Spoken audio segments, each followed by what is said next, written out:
This is Mountain Health Minutes brought to you by the Tahoe Forest Health System. I'm Ted Owens, your host, and my guest today is Chief Medical Officer Dr. Brian Evans. Dr. Evans, how are you? I'm good, thank you. Thank you for being with us today. Let's talk briefly about the Patient and Family Advisory Council. What is it? Why is it important to the health system? And is it important to leadership in the work that they do? Yeah, those are really good questions, Ted, because it sort of goes to the core of who are we as a healthcare system and what are we really for? And as you know, Tahoe Forest is an organization that is really a community asset. This is not a for-profit enterprise. This is a district hospital entity. And we are, in my opinion, we are owned by the community that we take care of. So our entire mission is about taking care of the patients in the community that's right here.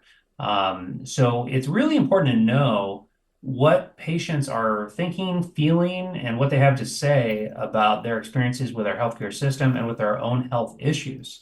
So we have a formal way of going out and getting that information from our community members. We have multiple different ways of doing this, but this is just one of them. So the council, the Patient and Family Advisory Council, are community members who are duly designated and volunteer their time to provide us with information to make ourselves better. Ultimately, we're here to hear them and understand what their needs are, what their issues are, and then adjust our healthcare system, the way we deliver care appropriately based on those needs. So I think it's a great opportunity for us to hear from them.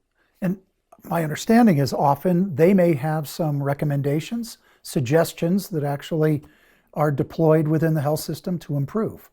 Yeah, that's the whole idea. Yeah, we want to hear from them what gaps there are, what issues there are, and try to fix them, and then take the healthcare system in a direction that is more apt to create health in the environment and to deal with any issues that have come up. And they hear very often from members of the health system, such as yourself. I believe you were there recently. So they get a good understanding of who does what and why. Yeah, I met with them very recently talking about how we are improving access to care, because access to care is a problem nationally. Just getting in to see a doctor is a very difficult thing for most areas of our country. And certainly we've increased our capacity massively over the last 10 years at Tahoe Forest, and we're continuing to do more of that. But we have a whole project around how we're going to be more efficient and really improve our access, and they wanted to hear all about that. So that was a great discussion. Dr. Evans, thank you again for joining us. We've been talking about Patient and Family Advisory Council at the Tahoe Forest Health System. This has been Mountain Health Minutes. Thanks so much for tuning in and lending your ear. Appreciate it.